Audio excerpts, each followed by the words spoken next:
Bonjour tout le monde, chers lycéens, chers élèves, on se retrouve aujourd'hui pour traiter l'examen régional de Fès-Meknès année 2018. Pour ce qui est de la méthode qui va sûrement vous aider à réussir votre examen régional, je vous laisserai le lien dans la boîte de description, alors n'hésitez pas à le consulter. Pour le moment, il s'agit de traiter la première partie de l'examen, c'est-à-dire l'étude de texte, et bien entendu la deuxième partie qui est la production écrite sera projetée à un cours prochain. Le texte est un extrait de la boîte à merveilles située dans le chapitre 8. On commence par les deux questions de contextualisation. Alors, la première question consiste à corriger les erreurs contenues dans le texte de présentation. La première erreur, c'est que La boîte à merveilles n'est pas un roman à thèse, mais c'est un roman autobiographique qui est publié au XXe siècle et non au XIXe siècle. Pour l'enfant, il est âgé de 6 ans et non de 7 ans. Et bien sûr, il habite à Fès et non aux environs de Fès. La deuxième question est relative à la situation de l'extrait en répondant bien sûr à deux questions. La première suggère 3 propositions. On va choisir celle qui est juste. Donc l'enfant a repris goût à l'école grâce au changement du décor d'une cite. La deuxième consiste à révéler la cause de la peur de l'enfant envers l'école coranique. Effectivement, cette peur est due au maître du Msid qui est tellement sévère et pourtant une baguette à la main en guise de punition. Pour ce qui est des questions d'analyse, on demande dans la question 3 si le narrateur apprenait ses leçons pour faire plaisir à son maître. Bien sûr que cette affirmation est fausse. Il s'agit plutôt de faire plaisir à ses parents ou encore de vouloir échapper à la punition du maître de Msid. Dans la quatrième question, le sentiment éprouvé par le père suite à sa rencontre avec le maître est donc un sentiment d'orgueil et de fierté. Donc la première phrase le confirme. Mon père gonflé d'orgueil. Première ligne.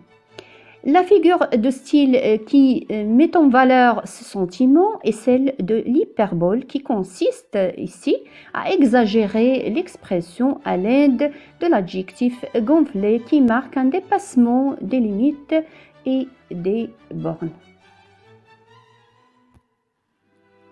Par la suite, dans la question 5, il s'agit de transformer la phrase du discours indirect au discours direct.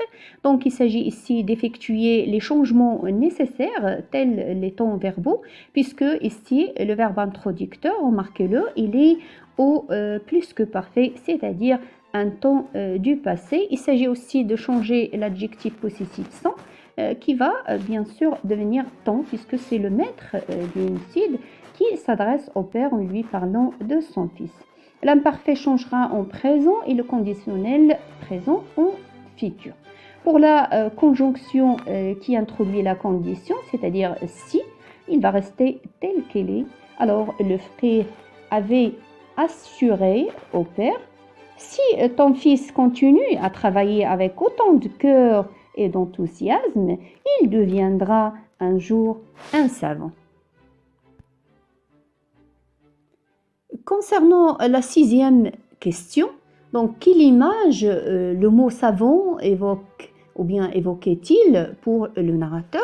Il s'agit tout simplement de l'image d'un homme obèse à figure très large, frangé de barbe, aux vêtements amples et blancs, au turban monumental. Donc vous avez le choix de dire donc un homme obèse à figure très large, de décrire donc son aspect vestimentaire ou donc de se satisfaire donc de dire que c'est un homme obèse à figure très large tout simplement.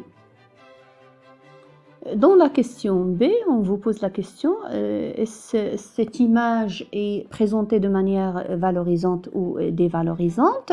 Donc certes, il est dévalorisante, vu l'emploi des termes comme obèse, figure très large, et ainsi de suite. Pour la 7e question, l'enfant s'accorde 2 bonheurs de rêve. Ici, donc, vous pouvez dire qu'il rêve ou l'activité qui lui plaît, c'est le rêve. Puis, il s'agit juste de relever un trait physique, un trait moral de l'homme qu'il voulait devenir plus tard. C'est une question directe, donc le trait physique, vous pouvez dire simple ou robuste ou portant des vêtements en laine grège. Pour le trait moral, les yeux pleins de flammes ou bien le cœur débordant de tendresse.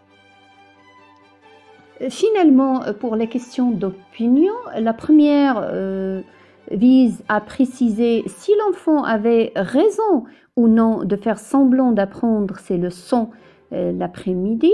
Vous avez le droit d'adhérer ou non à ce point de vue.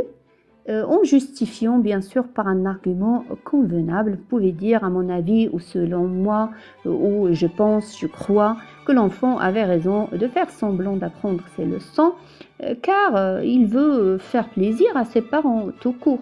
Ou encore je crois qu'il n'a pas raison de faire semblant d'apprendre ses leçons car il n'est plus obligé de le faire puisqu'il a droit au repos.